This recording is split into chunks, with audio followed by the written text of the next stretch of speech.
Our guest is a business partner at 705 BRBR Incorporated and 710 Quick Stop Incorporated in New York. As an entrepreneur, as a CEO, as a boss, as anyone in a role of leadership, I think it's really important to be patient. What is one thing students should never put on their resumes? That's a great question. Irrelevant hobbies. And let me elaborate. So are you implementing any AI-driven strategies in your ventures? How's it like? Regardless of age, I think AI is being implemented in every industry, whether it's healthcare, whether it's retail, whether it's business, whether it's environmental, every aspect. Even athletes are using it. It's quite amazing. Hello everyone. This is Rohan Niranjan Kalpavruksha. This is Roshan Niranjan Kalpavruksha. We welcome you all to our very new venture, the Twin Podcast. This is our very first series, which is going to have 5 great episodes featuring incredible guests from various walks of life. We'll dive deep into the intersection of tech, business, career growth, and life balance. Our guests will engage in insightful conversations and share their valuable takeaways. We also have some fun-filled, exciting sessions planned up, including rapid-fire questions and reactions to trending tech news. We're excited to kick off this journey with all your love and support. So let's get started. Hello everyone, welcome to another exciting episode of the Twin Podcast. Today we have the pleasure of hosting a guest whose expertise lies in the heart of New York's convenience and retail industry. Our guest is a business partner at 705 BRBR Incorporated and 710 Quick Stop Incorporated in New York. He plays a crucial role in optimizing operations, budgeting, and real-time inventory systems. He's a unique and a perfect blend of entrepreneurship and operational excellence. And it's none other than Mr. Richie Chokshi. Today we'll explore Richie's role in reshaping business strategies and his insights on how the next generation of leaders can innovate and thrive. So get ready for a conversation filled with valuable business insights, practical tips, and a touch of entrepreneurial spirit. Firstly, thank you so much, Richie, for agreeing to do this podcast with the two of us. Ron and I are truly thrilled to have you on board. So how are you? How's your day started? Going pretty well. Thank you both. Thank you both of you gentlemen. You guys have a very unique podcast where you can bring together guests and speak about real life, speak about college, speak about life after college. So great kudos to you guys. You guys are taking the next step and you're getting out there, and you also have a very unique marketing strategy. So it adheres to both of you, and it's perfect. I really enjoy the energy you guys bring as well as the knowledge. Thank you so much. Yes. So to get started with the first question, Richie, you have successfully managed multiple businesses like 705 BRBR Incorporated, 710 Quick Stop Incorporated. So what do you think is the biggest lesson that you have learned about running a retail business in a city like New York? Well, it's quite a struggling and surviving environment. And I'm sure everyone knows New York City, for it to be blessed with a lot of opportunities for many individuals, despite not adhering to race or gender or such. So in that aspect, it is a very competitive area. We understand that it's an expensive area, but if you have the patience, if you have the kindness, and you are able to connect with individuals in any business or any aspect, any field, you will be able to find that success. Not only in New York, you'll be able to take a lot of those teachings and learnings wherever you go in life. So in that aspect, it is really what you make it. And, you can be in any country, and if you're just staying at home on the phone, you can kind of expect the interactions you'll get versus going outside, being active, being part of a club, organization, a movement, working. These are all really, really great things to definitely keep in mind. So the opportunity is fantastic, but it's very important to adhere to which opportunities fit you best. Thank you. Thank you for sharing your insights on that. Of course. Yeah. So today we see that artificial intelligence is there in almost every other industries. So how do you see AI and automation transforming the retail industry? So are you implementing any AI-driven strategies in your ventures? How is it like? That's a really good question. And I feel like it's so applicable to everybody, regardless of age. I think AI is being implemented in every industry, whether it's healthcare, whether it's retail, whether it's business, whether it's environmental, every aspect. Even athletes are using it. It's quite amazing how even the NBA is transforming their courts to be able to be more efficient in understanding plays and diagrams to show visually players. So a little tangent about that, but how we use it in our business, I've been using ChatGPT quite often, and I have to say that I used to use Google a lot, and I've I have to say I've moved over similar from like Verizon to T-Mobile. I feel like part of a commercial. I moved over from Google to ChatGPT just because it provides so much value. All right, it gives you opportunity. It shows you opportunities that you can create. It shows you different ways that you can say, "Hey, I have this problem, but show me 10 different ways to solve it." And Google is good like that, but you got to read through their articles. Maybe you got to read through some of the sources that it provides, and you have to also check some of these sources are legit. And you have to do the same with ChatGPT. Every single work that you read, every book, every article, every newspaper, you have to understand who the person is, why the opinion is being developed. So AI is very important. We are using it in our stores and by organizing our inventory. We're trying to use Shopify's new AI sort of program within our product ordering pages to ensure that we're promoting our highest marketed or most popular items that were have a design that's eloquent as well as natural for the consumer to navigate through. The accessibility is quite important. So, along with that, I was also able to understand different grants and fundings that we can apply to our stores, and it gave very region specific, location specific, New York City, New York State directly towards our businesses that we can apply to that are available, their deadlines, their emails, their websites. So it's I can't even begin to really speak about how useful it is and how it's transforming a lot of our day to day. But I do want to say one thing that it is yes, a lot of people are worried that I'm going to lose my job to AI and that it knows everything and it's sophisticated. But I want to also mention that AI, every single thing, every single job, every single employment, career, business has to do with people, has to do with humans. Humans will need to use AI, right? So AIs can create all these cars and can create all of these, machines for us to use. However, it's the humans that will be testing as a human. And it may be an age where robots develop feelings and emotions, and that might be another conversation. And we'll see. We might need more space on Mars. So the conversation is very wide, and we know the depths of AI. These are new conversations that maybe 20 years ago people wouldn't have understood the depth of it. But now it's just an article or something that we're talking about or we're seeing on social, and it's exciting. It's awesome. So we use AI a lot, and we intend to just because we see it's such a powerful tool.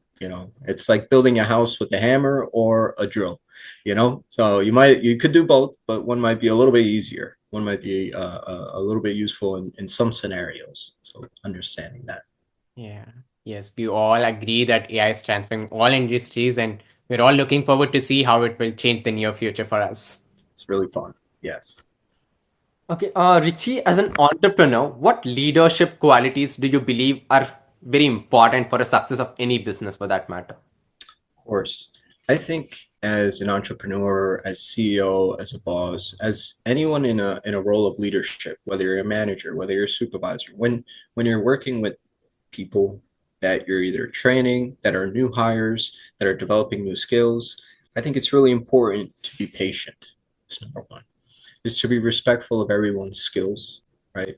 We're not all copy paste, and you might be copy paste. That might be a bad example, but inside in your brains, you're both very different individuals. Roshan and Rohan, different names, different personality. Even when I shook your hands and met both of you, looked in your eyes, you guys are completely different people, right? So it's just the similarities, yes, but in that sense, it is very important to understand everyone has a different root, different understanding, a different way to learn. Some people are kinesthetic learners, some people are visual learners, some are readers that if they read an entire manual, they know everything. Some people you show them once, they know everything. Some people you show them 3-4 times and you show them the manual, boom, they got it. So it's learning how to be a teacher, learning how to process that information yourself, how to take it respectfully that, okay, how can I do this better? Maybe this wasn't the best way to approach it. What's the best way to do? And having communication is very, very important. When you're working with people, whether you see them every day, you see them every week, every month, whatever the aspect may be, it's important to keep that line of communication. Whether you have a group chat, whether you're able to reach you by text or a phone call or email, it's important to allow yourself to be present, and especially very critical or non-critical moments. You want to be respectful to every situation. You want to take it as seriously as it comes, and also understand the depth of it on your own. So there is a lot of critical thinking. You have to understand not everyone is going to agree with you, and that is okay, right? Yes. Because if you are in charge, if you are sailing the boat, you know where you're going. It might be raining and storming, and some of the fellow, oh my God, the word, the team for your sailing crew, your boating crew. Maybe they say, "Hey, it's really raining a lot. It's thunders and like we should turn back." You gotta stay on track. You can listen. You would hear that maybe okay, we take a break. Here's a little island. Let's take a 2 days, let the storm pass, and we'll continue. But you gotta stay on the path. You stay on the journey. Stay on the course, and believe in yourself. There's gonna be people, friends, family, your colleagues, professors, anyone. They will say that, hey, if I were you, I would do it like this. Say, okay, thank you. I appreciate that. But in my shoes, in this perspective, I feel that if I do it this way, it might be a little bit easier for me later down the line, 2 years down the line. So maybe you might be thinking ahead versus now. And it could be the other way. Or it could also be that it's very valuable experience, very valuable knowledge, something that they may have already gone through. They see you going through and be like, hey, just make a left turn instead of a right. You might get there a little quicker. You might get there a little easier. You might save a little gap, whatever it may be. So be respectful, whether it's someone younger than you, older than you. I understand that you guys are students now. You guys are learning about new tech, new AI, new tools. I'm implementing everything I'm already learned and applying that. So there's an exchange of information that could easily be done, especially with companies now, new companies, companies that have been around a long time. There's always the adaptability aspect. Things are changing. You could pick up the newspaper and know the data is different, and so are the things written compared to years ago. So you're getting to a point where you have to think a little bit deeper and understand that, oh yeah, I want to be a CEO, I may have perks and what, but there's also a lot of responsibilities. You're the first line of defense. You can hire whoever you want, but you need to answer, right? You have to have an answer. You have to represent. You have to have that reputation you want to build. It's not all about money. It's about also service or product, what you're selling, that quality of it, ensuring that you can uphold that, right? That's nice. So moving ahead to the next question. So many students struggle with, choosing either a corporate job or starting their own business. So what factors, according to you, should they be considering before making this particular decision between a corporate job or starting their own business? Right. And it builds off exactly from our last question, right? What we just discussed. We'll pick up from right there. It truly depends on where you are in life. Correct. And that could be different for everyone. It could be different from someone that's 17 versus someone that's 37. It could be so different for a man and a woman. So it truly depends on who you are, where you are in life. Some people, they can work with family. They have an arrangement where they can help them with tuition and rent and board and transportation and such. Some students are working. They want to do it on their own, or they have that capability or have that sort of additional support. No, it's there, but want to try. And it's different for everyone. Some are grad students that have bills now and they're a little bit older and they need to find a source of income. So what I recommend is that it's important to work regardless. I've worked from a very, very young age of my life. Some of my family businesses have been around for 30 years. So essentially I've been born in them. I've known some of these people for decades and they've known my family for decades. And these are all businesses that you have to understand. My father and my family, we also worked early on. Like my first job was at New York Department of Financial Services when I was in high school, but I was also working at accounting offices, lawyer offices, because I understood that In a business, you need all of these skills, but I was also having many different bosses. I was understanding the type of leader I wanted to be. I was understanding that not in a sense like, oh, let me just take. No, I was there fully present, trying to do my best in the role that I was. And worked from trading to Blackstone to WPP to different industries, and you see all the different companies. Some are very large, have thousands of employees and many offices in different countries, and some may be startup. So it also depends on what kind of team you want to work with. You have to ensure that, okay, like if you come out of college and say, hey, I'm looking to work in a very focused team where I can really develop my skills in this specific area because I know I really enjoy this from a young age. It could be design, it could be any sort of design, digital or physical design. And you can find companies, whether it's fashion or have web design or literally anything that can be applied. So it's important to know that where you master or where you finance or sorry, where you master or where you finalize your degree, and it doesn't set you in a path where you're in that for life. You're able to maneuver. You're a person. You have skills. You have to be a well-developed person. You have to be able to wake up in the morning, take care of yourself, get ready, get to work.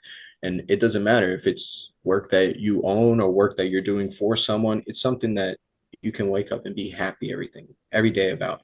That's the truth behind it. It's pursuing things that'll make it, and it can even be something that you might be not happy today or that you used to be happy. This is something that's learning how you can develop that, how you can communicate that within your organization.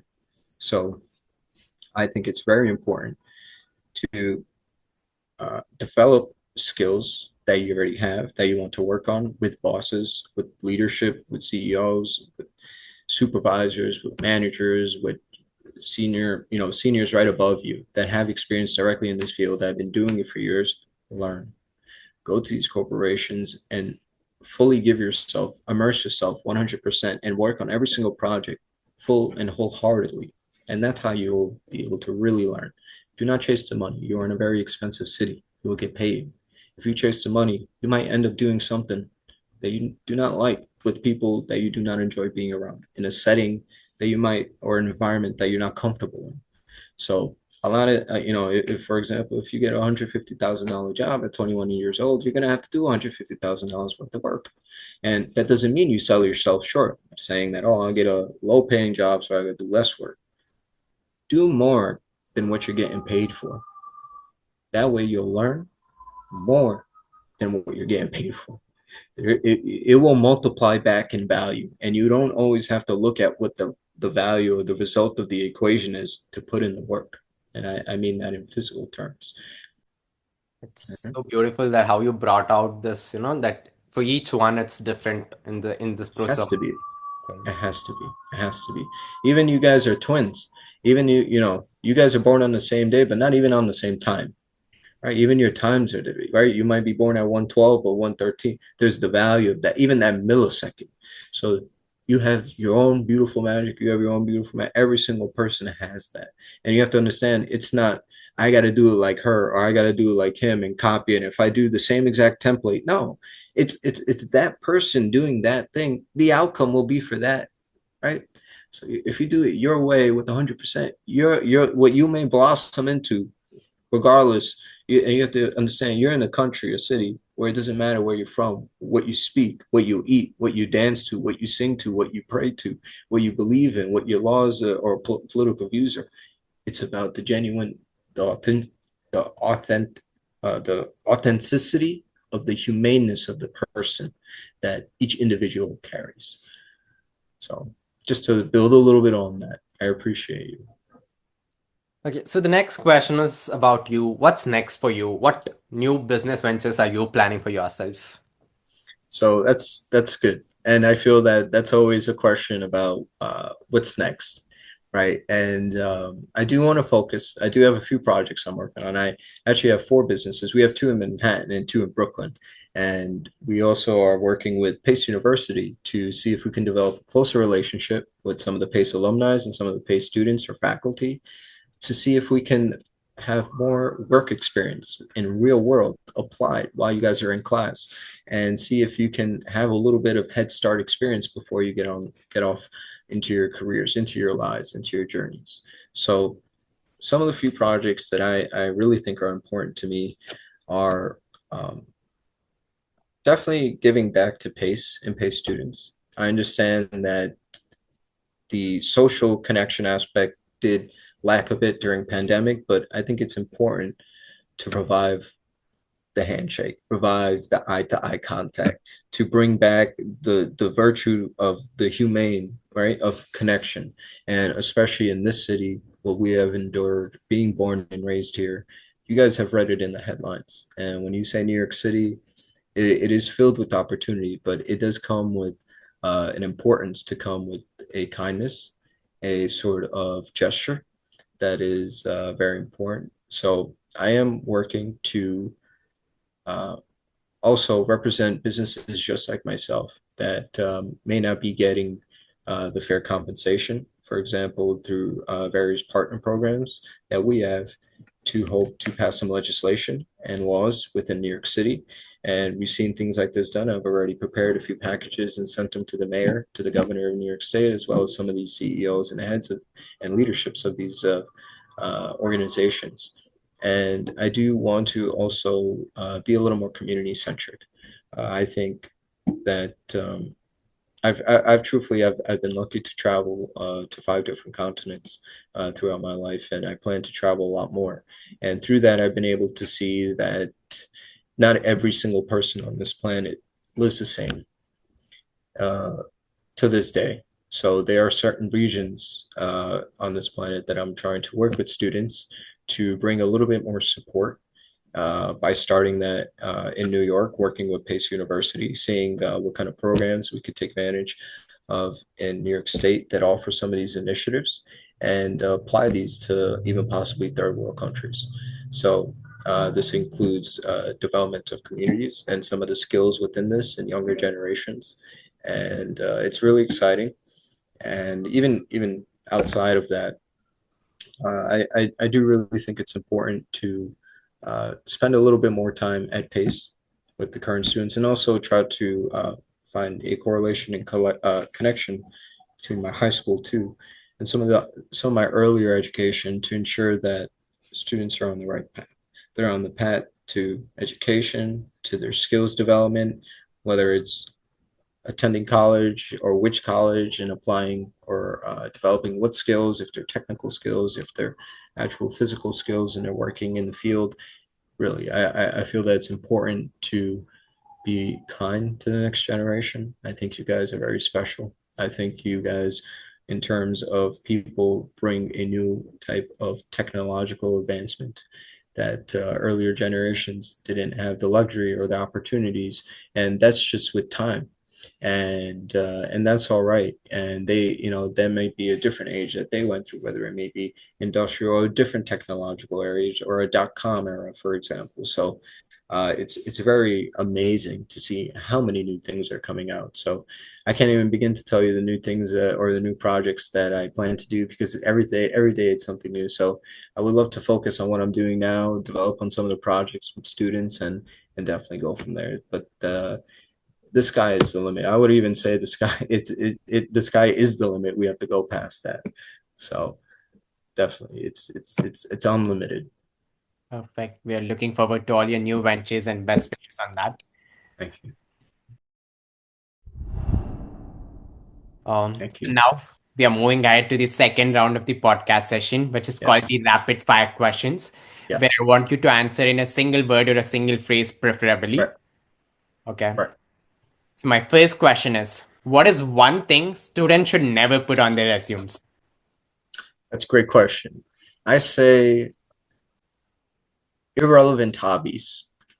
And let me elaborate. Should I elaborate? Do we have Yeah, time to elaborate? I say if listen, if you're doing something on the weekend like that's just not providing any sort of leadership or growth or anything of value, if you're, even if you're just playing shooting in the park basketball, like that's really good. Like it's good practice, you're developing your skill, like good training, but people don't really want to read that. They don't really. They're like, okay, good, like cool, like you play sports, but okay. So it's. I'm not saying sports are irrelevant. Obviously, if you're a captain of your high school team, your college team, it's important, but it's the relevance, right? If you're going into a trader analyst job and you're talking about, food you cooked last night for dinner, it's not really, not really relevant, right? Okay. If you could sum up the secret to career success in one word, what would it be? Mm. Action. Perfect. Action.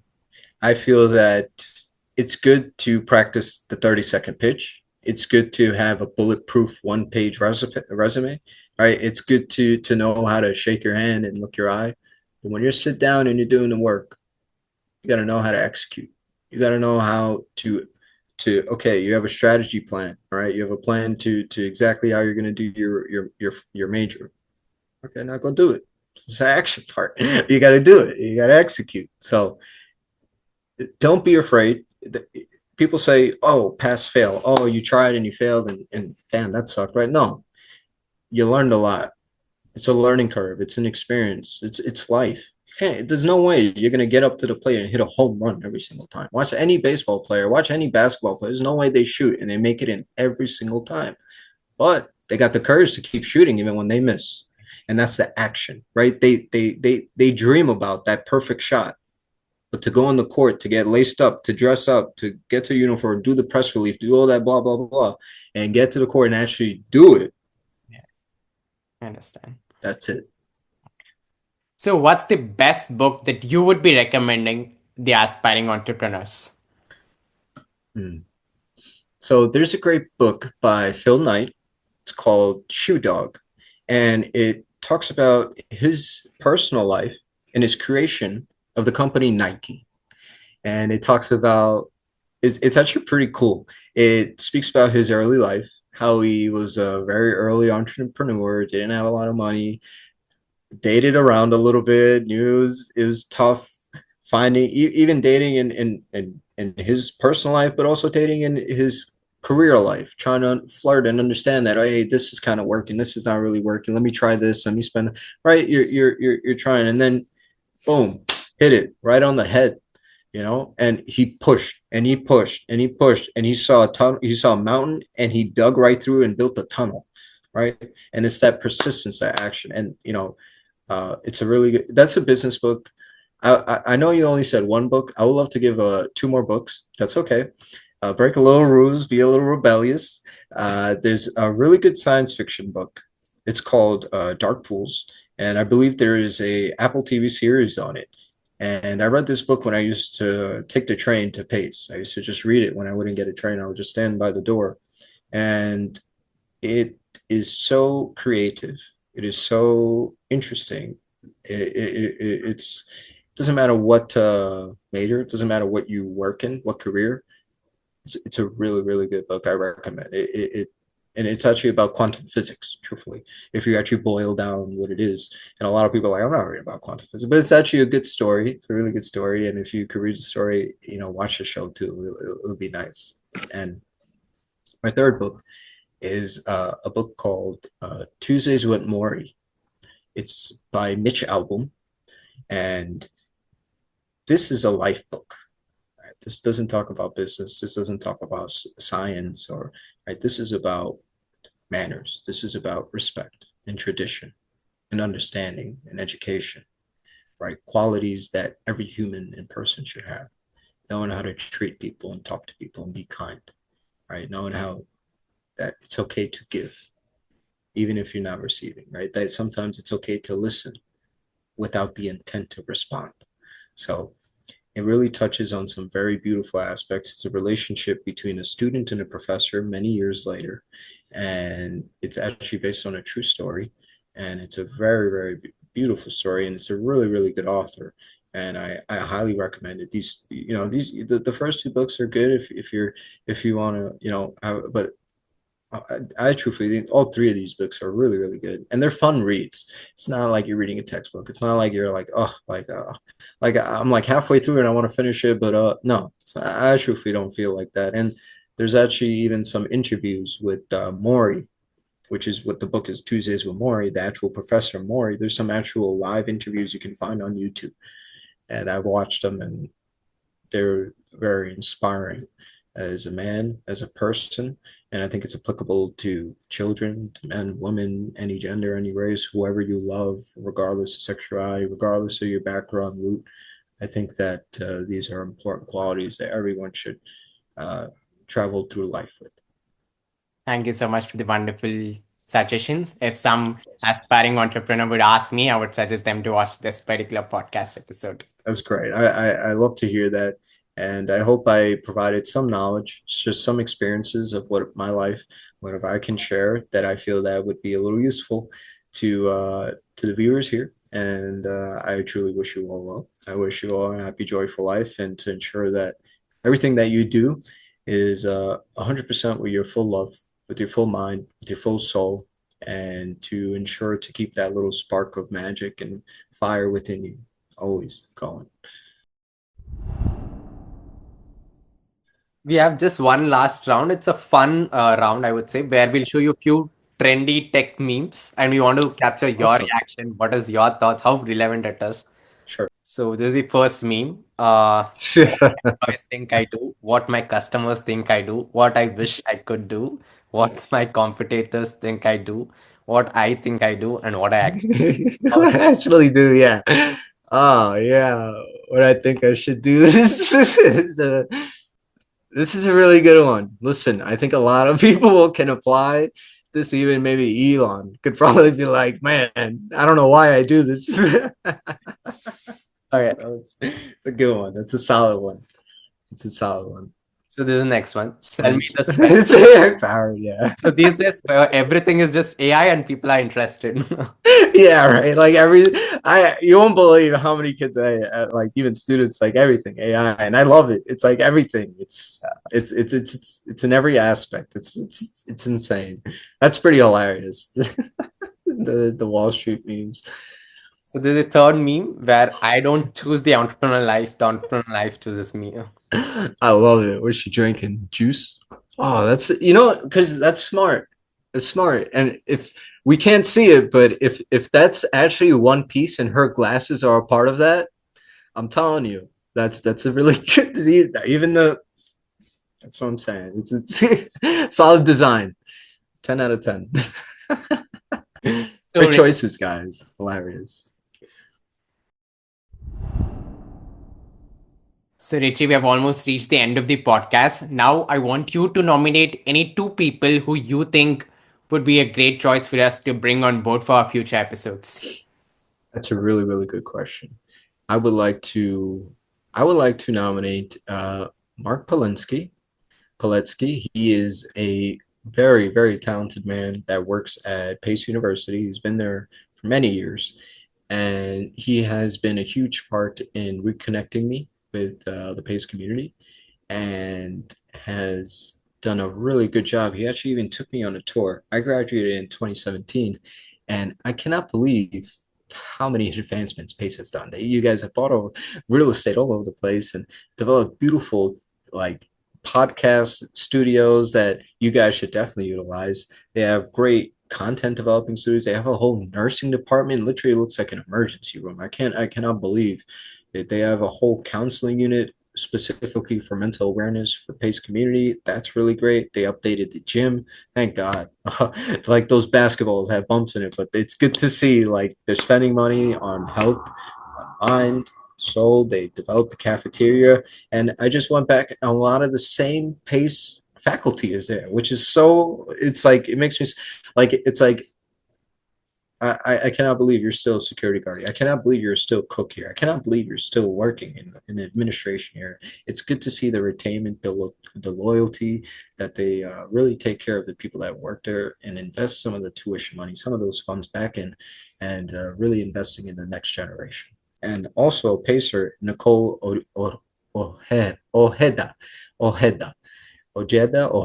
Nicole Ojeda. She's part of the administration alumni department, and she's also been a very active role in sending me events, just like the one where I met you guys at, where you guys took the step to show up about your career, about your life, about your journey, to make sure you want to learn. And that's how exactly how you were able to have me as a guest. And it's awesome. I feel that this was a really good opportunity. And Mark Polinsky, Nicole, these are great people that, believe it or not, are the ones that really made this happen. They're way in the back. They're the ones that told me to come to these events, meet you guys, and they are bringing a really good community of alumni, of students, of faculty, of business owners, of companies, of employers. Just a beautiful, really, just such a smart area, just filled with so many intelligent people. It's amazing, bursting with ideas and creativity. It's lovely, especially not seeing this for the pandemic for a couple years, and being fully immersed in New York, and it's back and everybody's here and you can't find an apartment, and it's aggressive and it's competitive, and it's what you're here for, right? What we love. Why, born and raised, we're back. Summer's right around the corner. I love it. So the city is alive. These people are making sure to keep it alive, and I feel that we'll be able to provide a lot of value, a lot of knowledge, a lot of leadways, and provide you a really good way to connect with students too, especially up to date what's going on in PACE today. So yeah, Thank you so much for the wonderful suggestions. of course. Ron and I were fortunate to speak to Mark the other day during Diwali. Yes. I think it would be a great choice. Yes, and he's very, very kind. He'll definitely try his best to, and same as Nicole. They're very, very hardworking people. They're always walking around PACE, showing people around, developing programs, and connecting students with business owners and employers. So I think it'll be really, really insightful. So with that, we come to the end of our podcast, Richie. Thank you so very much for course. agreeing to do this podcast with the two of us and Yes. for sharing your valuable insights. Thank you so much. Any Yes. last notes on the podcast? How did you enjoy it? Yes, I think you guys are destined for some great work in whatever that you do, because you do it very well. And the way you've organized this, the way you have respectfully treated your guests, and been very mindful of schedules as well. I think you guys are very kind gentlemen, and I think it's a very good model for a lot of younger students or even people older that can take a lot of qualities away from this and see what you're doing and be inspired to follow what they're doing, follow their dreams, follow some of the things they used to do as kids, and definitely bring people together, bring knowledge together, bring experience together to be able to learn from each other, right? Because history does repeat, and it's important to know the history of this city. And I think I would like to be very, one last thing I would like to say to the people of New York is, New York City, is to really educate yourself on the city. Go to the memorial at 9/11. Understand the pandemic, understand the current crime rate, understand what's going on politically, understand who's running for office. And it's not being so active to vote. Yes, it's important to voice your opinion and such, but I think it's important to be educated where you're living, especially if you're coming from different continents or different countries or different states, what the city has endured, what the city is structured like, and to come with kindness and to come politely. And if you come with that genuine aspect, I promise you, people will pick up your phone call 20 years from now, and they will pick it up with joy, saying, "Hey, how you doing? I'm still in New York. You're coming by? No problem. Let's grab lunch. Let's catch up. Your kids are coming to New York. Hey, we might be able to line something up." Right? And it's keeping that environment. You don't want to go to different places saying, "Hey, I'm gonna make XYZ dollars. I'm gonna do this. I'm gonna step on people and get to this stage and make it big." No, no, no. You have to be respectful. People are born and raised here. People come here just like you. So you have to ask also, why you? Right? Why me? Right? Why am I here speaking to you two? Why am I allowed to be on your podcast? Right? So it is also the opportunity on both ends. I'm very grateful. I'm very appreciative. I know you guys are doing a great thing, and I'm so happy to be a part of it. So I hope all these messages find you well. I wish you both very well in your endeavors. And you have my contact, you have my connection, you have my email, you have my phone call. You can reach out to me. And any development, any sort of projects you're working on, we'd love to hear about some of the great things you guys will do in your life. Thank you. Thank you so very much. We'd love to hear your thoughts on the podcast in the comments below. Let us know what sections did you enjoy the most and what questions you have for our next guest. Don't forget to subscribe, like, share, and comment. Your support means a lot to us. Signing off, Rohan Niranjan Kalpavruksha.